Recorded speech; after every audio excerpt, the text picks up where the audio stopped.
through these informative webinars. And we're also joined by the president of the Broomfield Open Space Foundation, Karen Steele. The crowd goes wild. And along with that, we also have many folks on the back end making sure that this is possible. Broomfield Open Space and Trails Director, Kristen Pritz.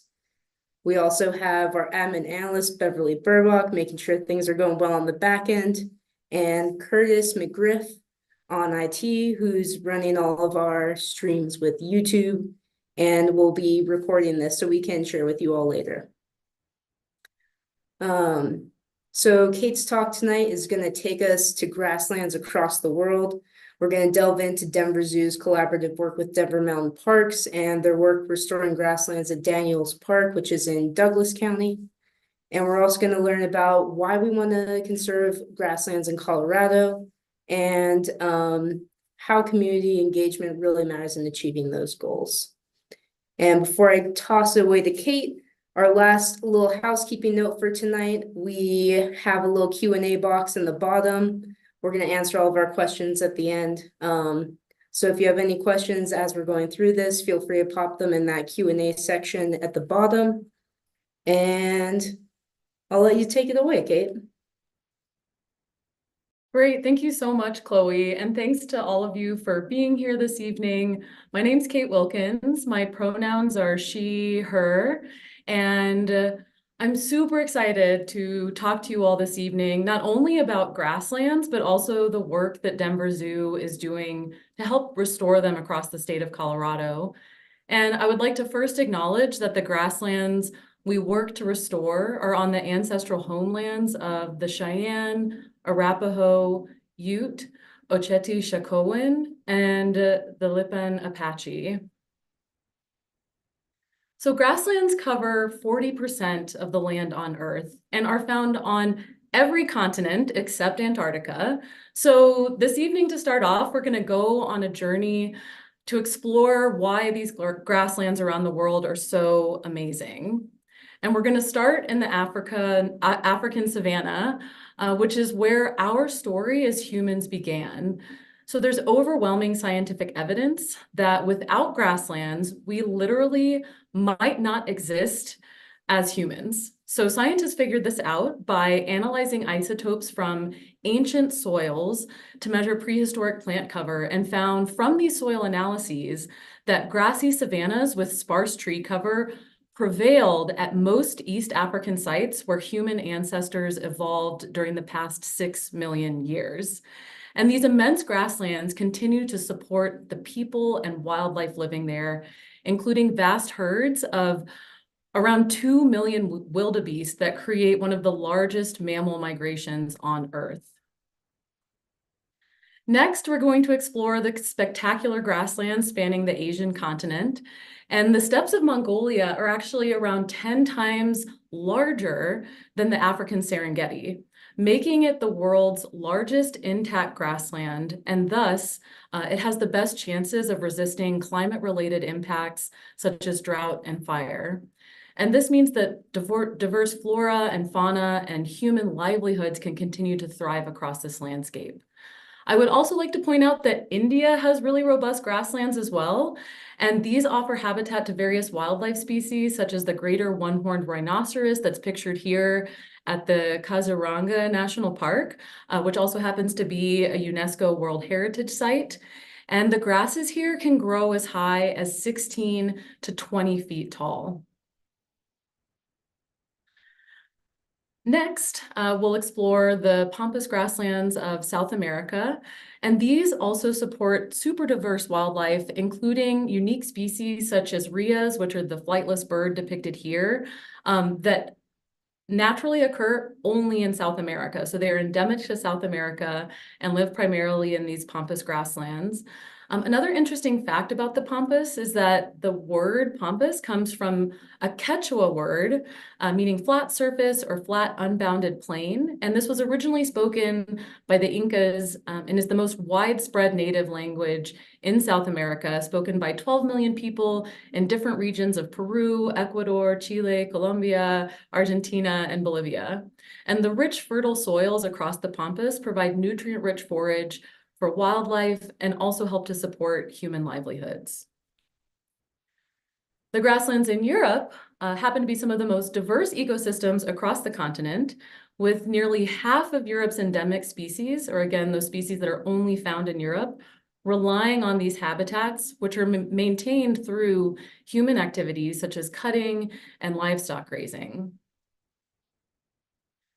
So Australia's grasslands are super interesting, and I think share the most similar story to the Great Plains here in North America.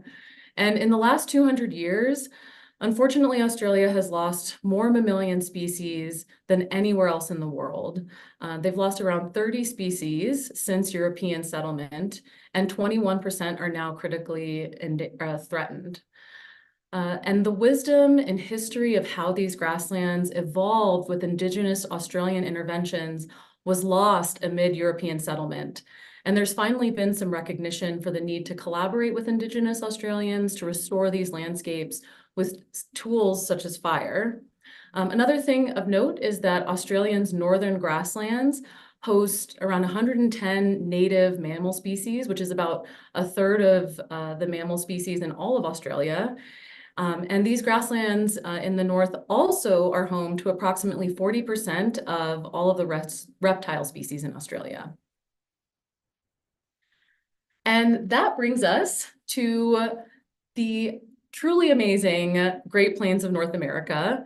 And this grassland is not a singular ecosystem. It's largely comprised of three major types of prairie, including shortgrass prairie, such as the one we have in Colorado, which is dominated by blue grama, buffalo grass, rabbit brush, and more, as well as the mixed grass and tall grass prairies that are more prominent further east of here. And so the map on the left shows where these prairie systems are most prevalent. And then the photo on the right is representative of those different prairie types. So when I was doing my postdoc work at Colorado State University, I worked across all three of those prairie ecosystems and took a photo in August, so the same month at each one of these. So the shortgrass prairie photo is from northern Colorado. The mixed grass prairie photo is from Hays, Kansas, which is east of here, but not super far east in Kansas. And then the tall grass prairie photo was taken at the Konza Prairie Long-Term Ecological Research Site that's near Manhattan, Kansas. So just to give an idea, within the same month, what the plant production looks like across these different systems. And these grasslands that we have in North America provide really critical wildlife habitat. In addition, they help to support rural economies, filter water, keep carbon stored in the soil, which serves as a buffer against climate change. And they also are the lands of Native American nations and have supported ranching families for many generations. And to learn more about Native nations throughout the Great Plains, there's actually this super useful web tool that I wanted to make everybody aware of was created by an Indigenous-led nonprofit organization called Native Land Digital. And their website states, and I quote, that the kind of mapping that they undertake brings an awareness of the real lived history of Indigenous peoples and nations in a long era of colonialism. And this colonialism has left many cultural and ecological scars across North American grasslands. We've unfortunately lost 62% of our grasslands across North America, and these losses are in part attributed to development, conversion to unsustainable industrial agriculture, and a rapidly changing climate. In addition, it's also due to the removal of Native Americans along with Indigenous ways of knowing and interacting with the landscape. And bison, which were the main cultural and economic resource of Native Americans across the Great Plains, were also nearly exterminated. Bison previously numbered between 30 to 60 million individuals roaming across North America, as depicted here in this map. They were almost everywhere. And over time, the range of bison contracted due in part to the deliberate extermination of them, which the US cavalry launched in an effort to eradicate Native Americans and make way for European settlement. And this has had profound and lasting impacts on grasslands across Colorado. We've lost around 50% of our native grasslands, which is more than double the loss of other ecosystems across the state. And this is partly because of the aforementioned factors: development, conversion to unsustainable agriculture, a rapidly changing climate, and that Coloradans devalue grassland landscapes. So this map here depicts land ownership across the state. And the colorful areas represent state, local, federal, or tribal lands, while the white areas are privately held lands. And our mountains and western landscapes are super colorful and clearly have many state, federal, and local protections, while the eastern half of the state is mostly in private hands. And so very little of this land that we have in the east, which are our grasslands, have any sort of formal protections placed on it. And we should care a lot about conserving our state's grasslands. So they provide critical habitat for a diversity of threatened and endangered wildlife species, such as the black-footed ferrets that are depicted here. And these species in turn help to maintain these systems, which helps to keep carbon stored in the soil. And when we see the loss of key wildlife species, we see the degradation of habitat and release of carbon into the atmosphere, which binds with oxygen, creating that notorious greenhouse gas we know as CO2, which further contributes to climate change.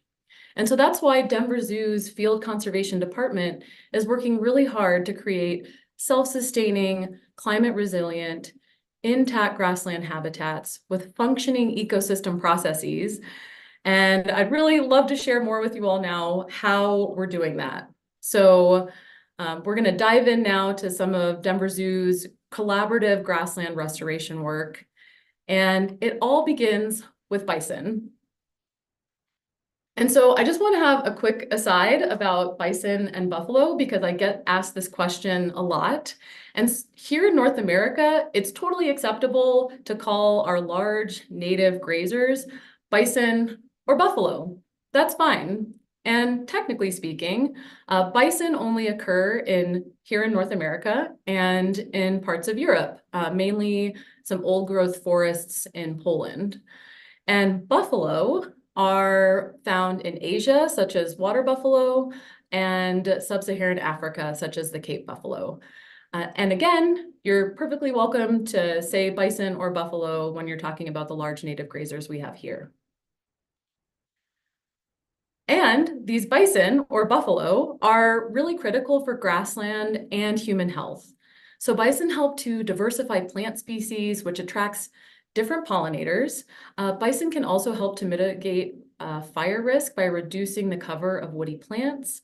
And part of my PhD research found that people felt much more connected to grassland landscapes that had bison on them. And returning bison to Native American communities can create food sovereignty that empowers communities to control their own food production systems and better address issues of hunger and health. And this past November, representatives from California, Arkansas, and Oklahoma introduced a bill to restore bison to tribal lands.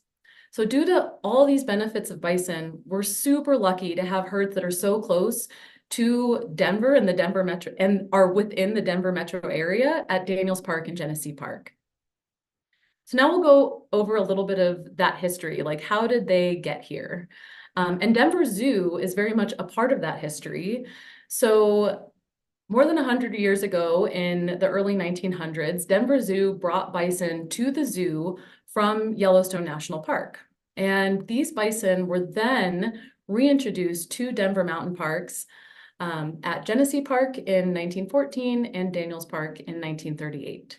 And since then, Denver Zoo has collaborated with Denver Mountain Parks to carry on this legacy of bison management and grassland restoration at Daniels Park. And just a quick note, the bison reintroduction to Genesee was likely the first ever animal reintroduction to take place within the state of Colorado. And since that first bison reintroduction, Denver Mountain Parks has been amazing stewards of their bison herds and grasslands. And Denver Zoo is continuing to build on this long-held collaboration and conservation success by working with Denver Mountain Parks to reintroduce bison to a property that is adjacent to Daniels Park called the Highlands Ranch Backcountry Wilderness Area. And this reintroduction site is depicted here with this colorful orange polygon, and it's around 200 acres. I would like to point out that this is a semi-urban landscape with homes that are just to the east of Daniels Park and actually share a fence line with it. In addition, you can see on this map here where Daniels Park is located. So it's just south of Denver. It takes about 45 minutes to get there, and it's a really beautiful place to visit. I highly recommend it. It has some of the best views of Denver and the foothills. In addition, there's this larger area in the Highlands Ranch Backcountry Wilderness Area that offers also some really beautiful views, and we're super excited about reintroducing the bison there. It hasn't happened yet. We're hoping that it will happen at some point later this year. And we help Denver Mountain Parks to monitor their bison herds by comparing plant growth inside and outside of these small fence plots. And I can't talk about these fenced areas and doing this work without giving a huge thanks to our Denver Mountain Parks Foundation conservation intern, Megan May, who worked tirelessly during the field season to help with this effort. This conservation internship is a paid internship specifically for community college students in Metro Denver. It's hosted at Denver Zoo, and it's funded by the Denver Mountain Parks Foundation. And this internship, we had one intern last year. We actually have 2 interns for this year, which I'm really excited about. And today was their first day. So they're just diving into all of the data that we collected last year, and we're prepping them for the field season.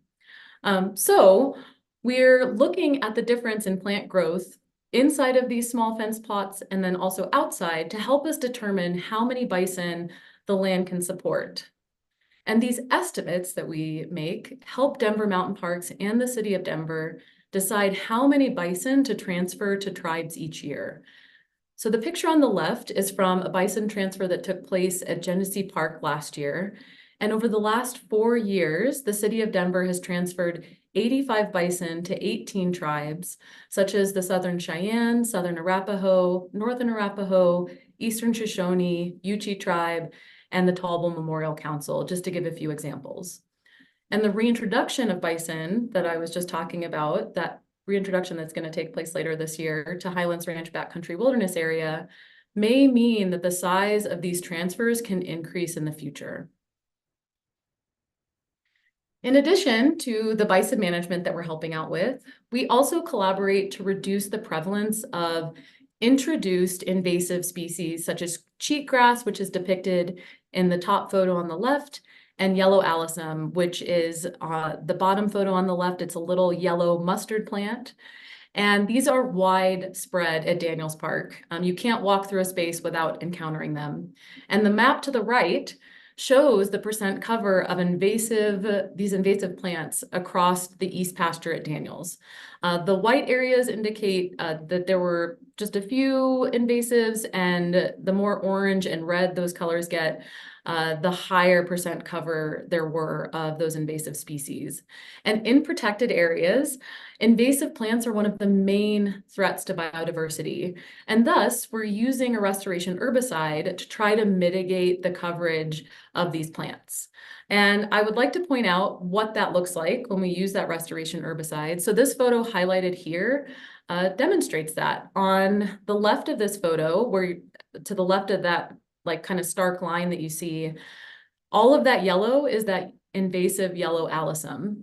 And the side to the left, all of that green area, those are all native perennial grasses and forbs.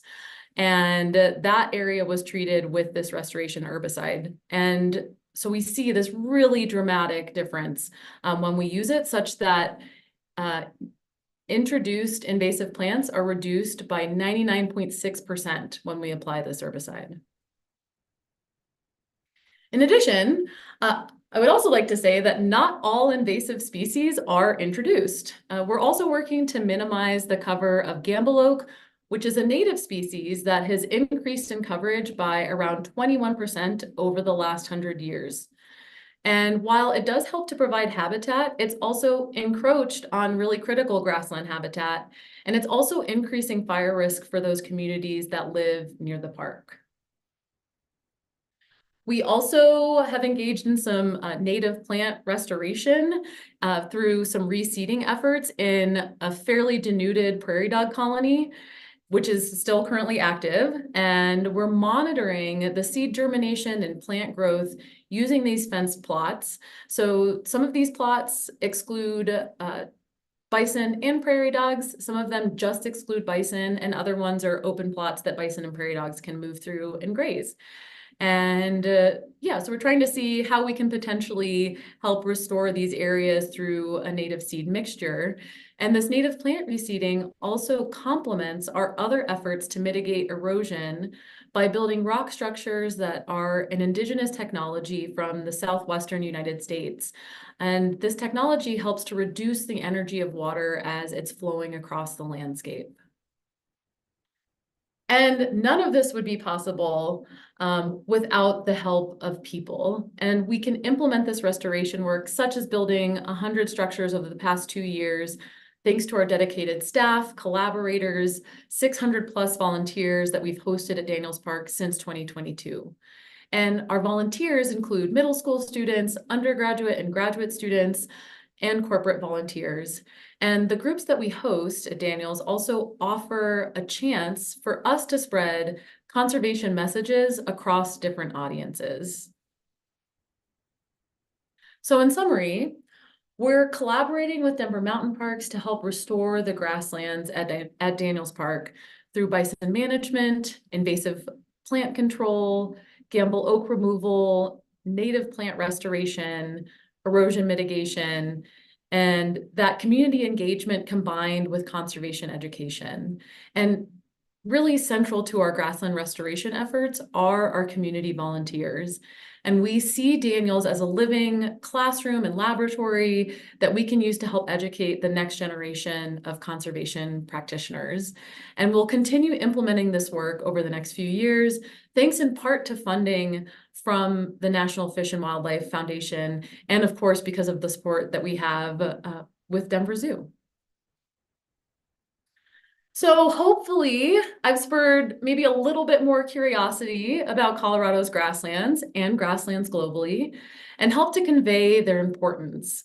So if you're feeling particularly inspired, which I hope you are, there are some great ways that you can support grasslands, including converting your lawn to native grass or plants with really low water needs. So Broomfield has a lawn replacement program. That's what's depicted in this slide here. I just Googled lawn replacement program Broomfield, and this is the first thing that came up, so I took a screenshot, and you can find more information there about how much that might cost for you to replace your lawn with either native plants or plants that just in general require less resources. You could also donate your time to volunteer with one of these great organizations that are depicted here. So Wildlands Restoration Volunteers restores prairies and other ecosystems in Colorado. And the Colorado Native Plant Society recruits volunteers to help with native seed collections, and they also host a native plant swap every year in the summer in collaboration with other nonprofit organizations. It's also really important to think about where your food comes from. So overall, there is a lot of hope for grasslands due to the conservation efforts here at Denver Zoo that are done in collaboration with Denver Mountain Parks and Highlands Ranch Backcountry Wilderness Area.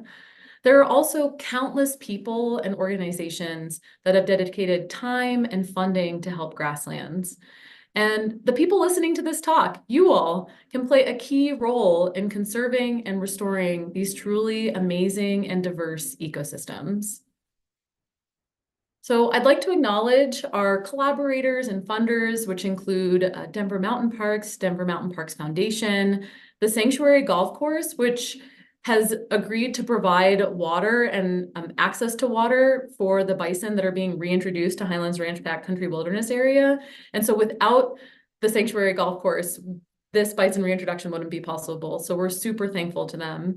Also, Xcel Energy, Highlands Ranch Community Association for agreeing to have bison reintroduced to the backcountry wilderness area, Spark Joy Foundation, and especially the National Fish and Wildlife Foundation for funding all of our restoration and monitoring efforts out at Daniels Park. So yeah, thank you so much for taking time out of your evening to listen to this talk. Anytime I get to talk about grasslands, I'm really excited about it. And hopefully you learned a little something, and I'm really happy to take any questions that y'all might have.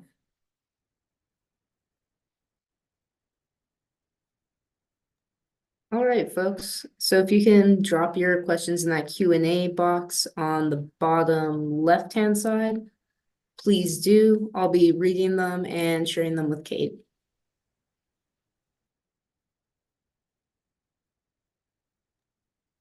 While we're waiting, I'd like to just ask a question about the research that you're doing, Kate, where you are creating the little plots where bison can access some areas. Sometimes it's bison and prairie dogs or none of those species. And I'm just curious when that will be finished, because that's some research that we're also very interested in. And we're trying to do a very little minor analysis like that on one of our properties called Great Western Open Space. And I'm very interested to see what your findings are. So do you have a couple more years on that study, or what's ahead of you there?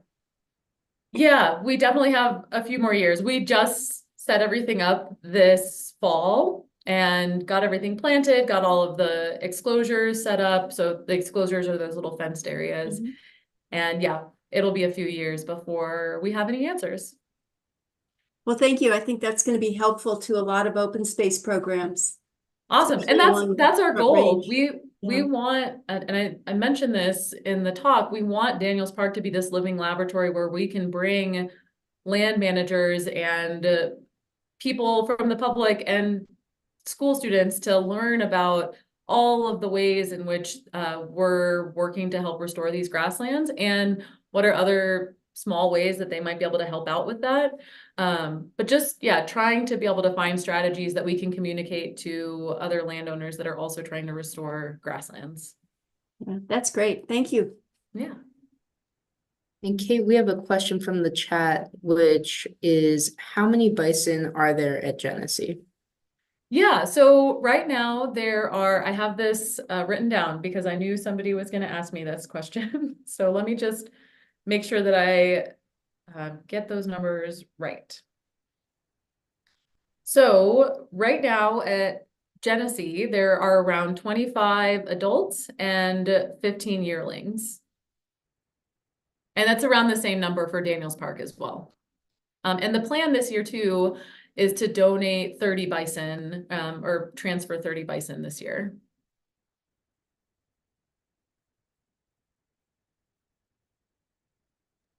And that is with the Daniels Park and Genesee Park herds combined. They will transfer 30 bison from those herds combined. Awesome.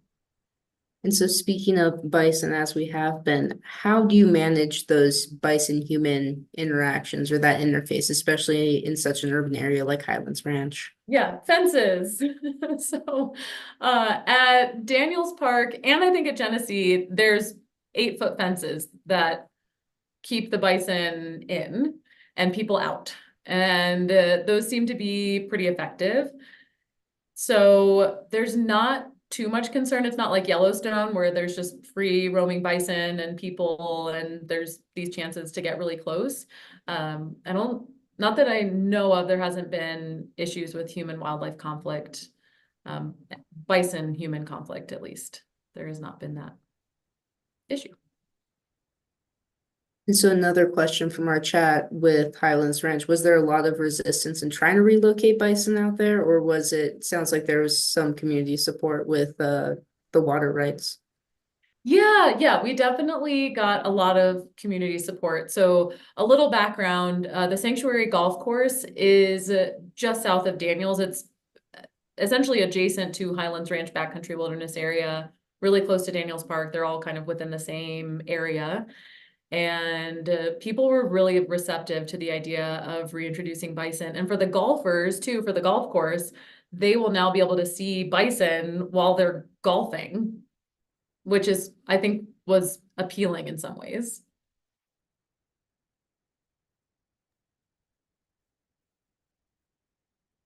All right, does anyone have any other questions? I have one. This is Kristen asking a question. Is there a minimum size of land area that's really essential to provide enough space for bison? I know that it certainly depends on the number that you have, but is there a minimum size? And I ask this question because we've contemplated this a little bit. Is there any way to do this on an open space property within Broomfield? And I was just curious what the kind of minimum area might be. Yeah, that's a great question that I have heard this, like how many acres a singular bison needs, and instead of just like throwing out a number that I think I remember, I'm just gonna refrain from answering and say that it is quite a lot, just to make sure that the bison get the feed that they need. A lot of places that have bison are also needing to do some supplemental feed.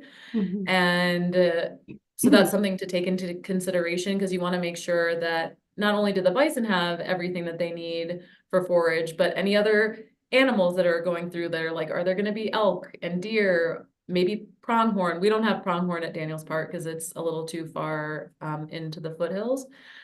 And also being able to sustain all the other animals that live out there, like smaller animals and birds and other critters. Yeah, that I think it's a hard question probably to answer because it depends on the character of the land too, and so many factors like you just mentioned. So no, I Exactly. appreciate that. Yeah. Thank you.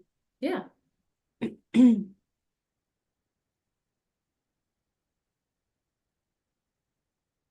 I have one more question then, because I think it's just, interesting to hear what you have to say on these different Yeah. topics. When you do the exchange with the Native American tribes, is it quite easy to find new homes on the tribal lands for the bison? Is there quite a demand? Oh yeah, there's definitely a demand. And I'm not part of that, the whole process. And I know that there's a demand. Yeah, I would think so. We've been working with the Cheyenne and the Arapaho to build a stronger relationship with those tribes. And this is one thing that we've been discussing with them a little bit. And I know they both have bison. So it's such an interesting topic. And, I don't know if it's applicable here in Broomfield, but it's just something that we're very curious about. And of course, you would want to have the proper location and habitat for the bison. Yeah.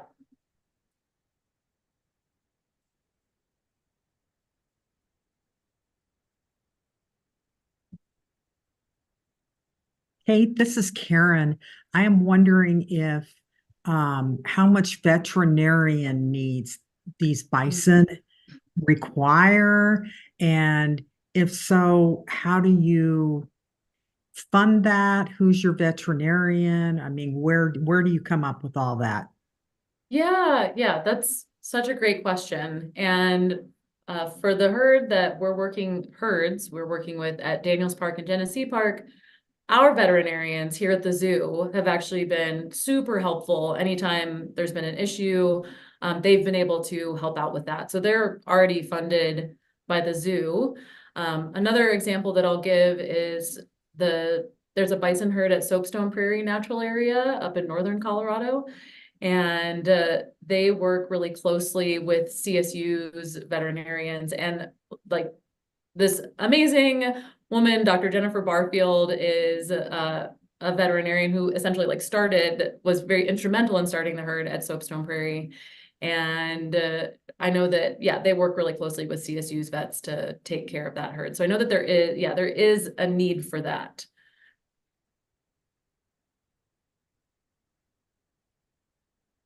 Did that answer your question? Yes, it did. Okay, Thank great. Yeah. And if I'm not adequately answering people's questions, please let me know. Relatedly, do you know of anyone that could answer that acreage question? Was a question we had from the chat of how much Oh, or yeah. how many acres a bison would need, which again, like you said, it varies a lot based on a lot of factors, but is there Yeah, if anyone I you had know my that could colleague Tim ballpark? here, I would go ask him because he knows. So yeah, there's any land manager that's working with bison would have the answer to that question. Like directly, needing to like think about those things. I think would have the answer to that question. And I like have it in my brain, but I'm not sure it's the exact right number. So yeah. Thanks, Kate. Well, I think that is something interesting that perhaps the staff could follow up with you if you could tell us who we could contact, and we would be happy to just see what they say. And Chloe attends the meetings with a local group here that is working on our tribal relationship. So maybe she could bring that up at that meeting. That would be kind of interesting. So thank you. Yeah. Or if you have any contacts, that have more urban herds, we would love to hear about it. The Arsenal would be a great contact for that. And yeah, we've formed this Front Range Bison management working group, and that is comprised of Soapstone Prairie, natural areas, bison like herd managers, the Arsenal, Daniels and Genesee, which is Denver Mountain Parks. And yeah, the Arsenal is a great resource. They would also definitely know the answer to that question. Yeah, that one's a gem. Yeah. It's definitely a gem. Yeah. Then we have one other question from the chat. How long does a bison live? Oh, goodness. I knew I should have looked up more of these like life history questions. Because you encounter these like throughout the course of working with bison and in prairies and grasslands. And I don't know the answer to that question without like maybe making something up. I think it can be longer than 10 years if they're cared for really well.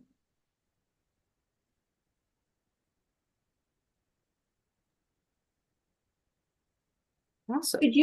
I have one more question. Yeah. And I'm sorry I hope I'm not monopolizing, but there are a lot of interesting points here, Kate. Yeah. Can you tell us a little bit more about this restoration herbicide and how that works? Because that was quite a dramatic photograph that you showed us in that slide.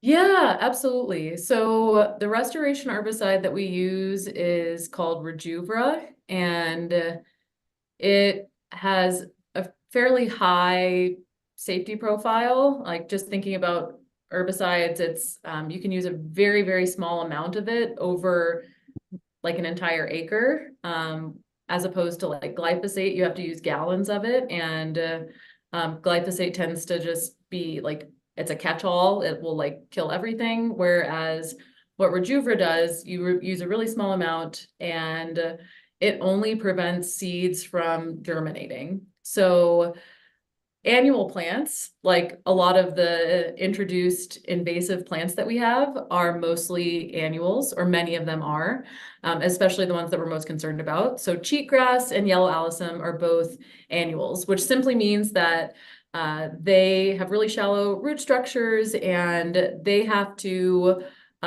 go to seed and sprout again next year. They don't develop deep roots that they can resprout from the next year, like perennial plants do. And so what Rejuvra does is it prevents those seeds from germinating. So it'll go through and it affects just the very, very top layer of soil. And the next year, what you'll see is that no seeds have germinated. So you want to make sure that you're doing it in an area where there are already some perennial plants that have established, preferably native perennial plants that are already established, because those deep roots are what those plants will grow back from each year, and they won't be affected by the rejuvra. Mhm. Did that adequately That's answer? very interesting. Thank you. Yeah. That's a great description. We learned a lot about that during our Colorado Open Space Conference this Oh, year. great. Yeah. Great. So I think my last question would be, I think we're out of questions in the chat, would be, as a city and county, how can we help support work like this or do things? If we can't bring bison into our own open spaces, how can we support this work? Yeah. So I would say, and I also am not familiar with all the work that maybe y'all are already doing in your grasslands. It sounds like maybe you're learning a bit about rejuvra. Maybe that's a question I have back for you. Are you all doing things like trying to eradicate invasive species and do like erosion mitigation work? And because if you're doing that stuff, you're already doing this work. And I think continuing to like reach out to diverse audiences, to communicate about the importance of this work, to engage people in conservation efforts, just to talk to people about grasslands in general. I think especially here in Colorado, so much of the focus is on the mountains, which are beautiful, and our grasslands are equally as beautiful. And I think people just don't look east. We're always looking west. And so I think if we can point people to the beauty and the majesty of grasslands, that can also start to help with some of these conservation efforts, because the more you have people caring about it, the more time and money will start to be invested in these spaces, and the more we will be able to protect them. That's a great answer. I mean, we definitely are working on a lot of those things that you've mentioned. We have one other question in the chat, though, that mentions the value of fire in prairie systems, which is something Yeah. we can't really do right now, but is there any appetite for prescribed fire on Daniels Park? Is that something you'd be able to do in Douglas County? That is such a great point to bring up. Thank you to whoever brought that up. I don't think that we will be able to do that in the near future, or possibly ever. There are homes that are just on the border of Daniels Park, and it might just be too risky to try to do some sort of prescribed fire, and or perceived as being too risky. So right now, the way that we're mitigating that fire risk with Gamble Oak is using a big machine to come in and just eat up those trees so that it can get rid of them. And that's our proxy for fire. But one thing that I will mention is that I think this brings up a great point about what the drivers of grassland ecosystems are throughout the Great Plains of North America. And those historic drivers have been large grazers such as bison, small grazers like prairie dogs, which are super important for grassland ecosystems, the amount of precipitation that we're getting, and fire. Those are the four things that have kind of like helped to shape these ecosystems historically. And so when we start to remove those, that's when we see things like Gamble Oak starting to encroach, or other like really shrubby species, and we don't have that same structure that we once had in terms of plant height and what types of plants are growing there.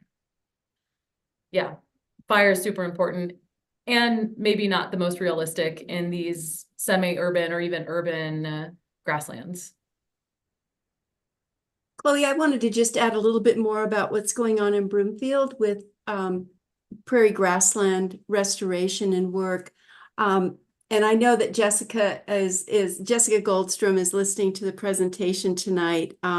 Thank you for being here, Jessica. And I want to give a shout out to her because she has started this group called Broomfield Open Space Action Network. And their focus is on doing seed gathering, planting native plants and shrubs, weed pulls, bio blitzes. And I think in our coming year here, there are planned probably about, I don't know, eight or 10 events. So we are really thankful for that. And the Broomfield Open Space Foundation also participates in that work, and of course, our department. So those kind of things are really important. And I think there's more work to do, but it's so important. And I love those slides that you had that, kind of identified what we can do on our own too, as human beings to help the grasslands. So great suggestions, but yeah, good things are happening here. And Jessica and Mike, thank you. I think Mike's on the call too. I'm not sure. Yeah, again, Kate, like you were saying, we have a lot of great community interests and activists here that are pushing that needle forwards and getting other people involved, like Jessica and Mike and Karen and all the other BOSF folks, and the folks that are just here on this call with us tonight. They're interested and want to learn more. We have a very, very amazing community here, and it's continuing to grow, which is awesome. Yeah, and there's so many pockets of that, like everywhere around the world. People and groups and organizations advocating for grasslands. So that's why, yeah, a lot has happened to grasslands, and there's a lot of hope to restore them and conserve them. Yep, absolutely.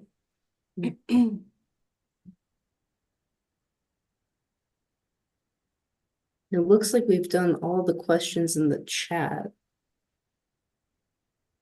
Does anyone else have any last minute burning questions? Give everyone a second.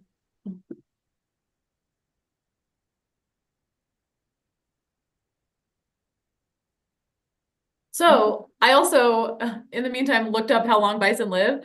And okay, I'm glad I said what I said, because they live between an average of 10 to 20 years.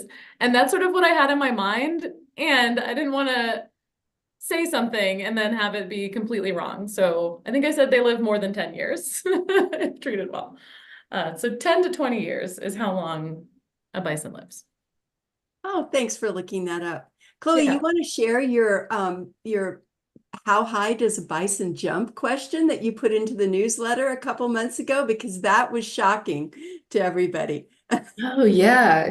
So with our tribal leaders visiting from the Cheyenne and Arapaho nations, we were out looking at open spaces with them. And of course the question of like, oh, could we put bison out here came up. And so we were talking with them and they were like, and we're like, oh, well, you could probably just like fence off an area. Like, how high would that fence need to be? And they're like, oh, in a rutting season, they can jump over like a 9-foot tall fence. And we're like, what? And so I did some research on it, and the highest recorded average is about the 6 to 8 feet.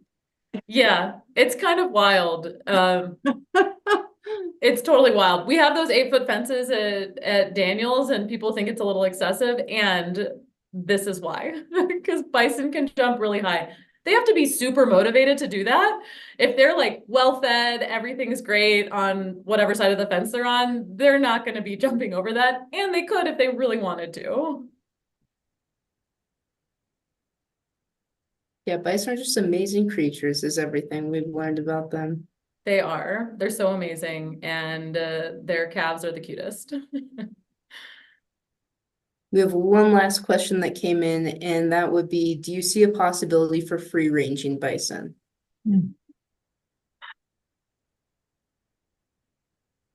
That, yeah, is a really tough question to answer.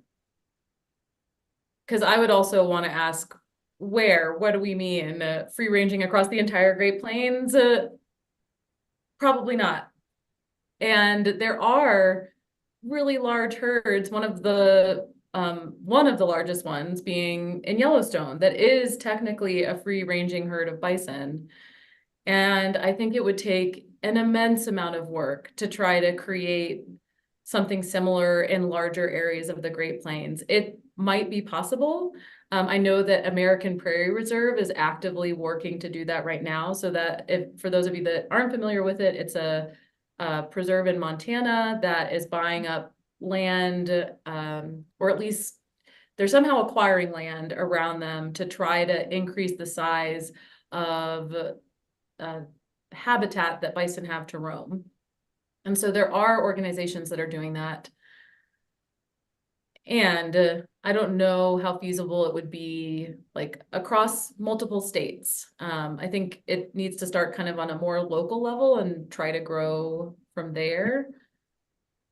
So it would probably take a long time, yeah, to make even within a state, make that possible. And there's so much more I want to add to that. I'm like, how much time do we have? Because the other thing to think about too, so here in the state of Colorado, bison are classified as livestock. And so we would also have to go through a whole new classification process of reclassifying them as wildlife. And yeah, so there's just a lot of layers there.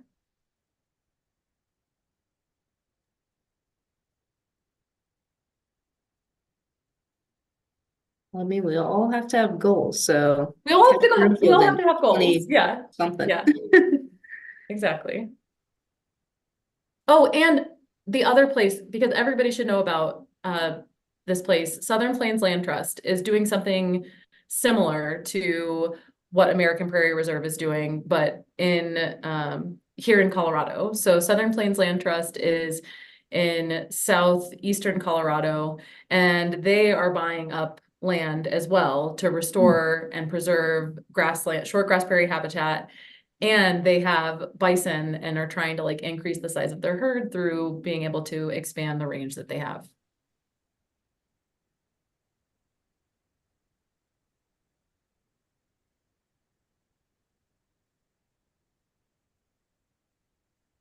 Well, I sure learned something tonight. Thank you so much, Kate. We Great. really appreciate having you here, and everyone that's still on this call and has been on this call. We also really appreciate you being here and sparking the change on all sides to help us be better and be better stewards.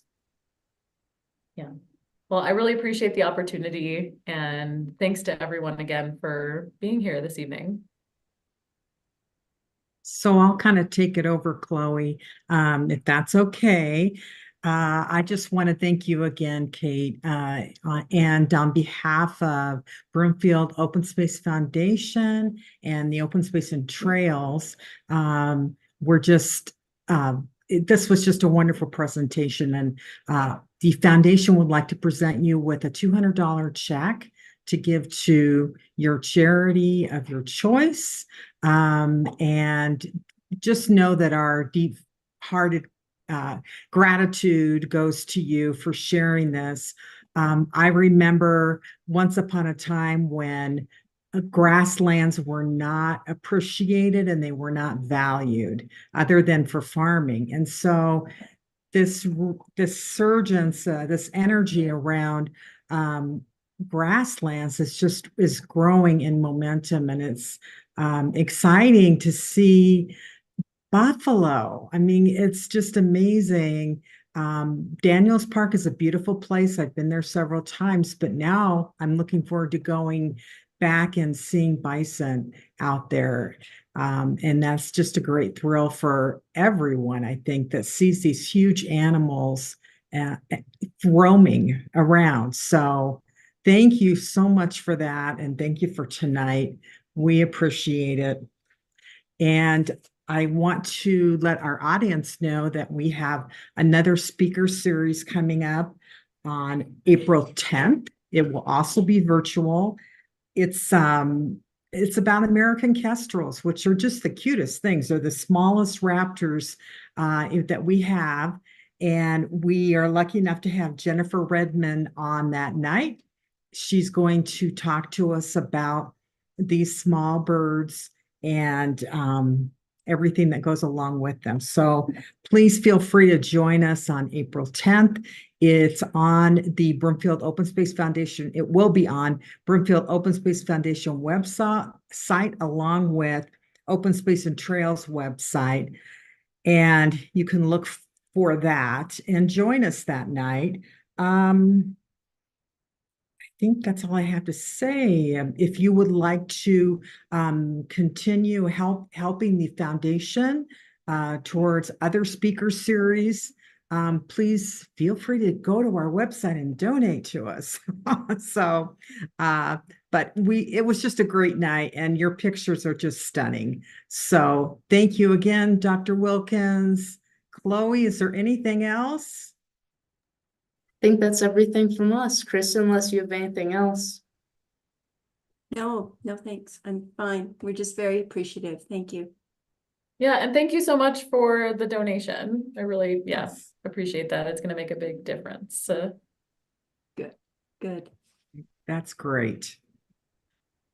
Well, good night, everyone, and we will see you again on the screen on April 10th. Thank you again, Kate. Thank Bye, you. everyone. Thank you. Bye-bye.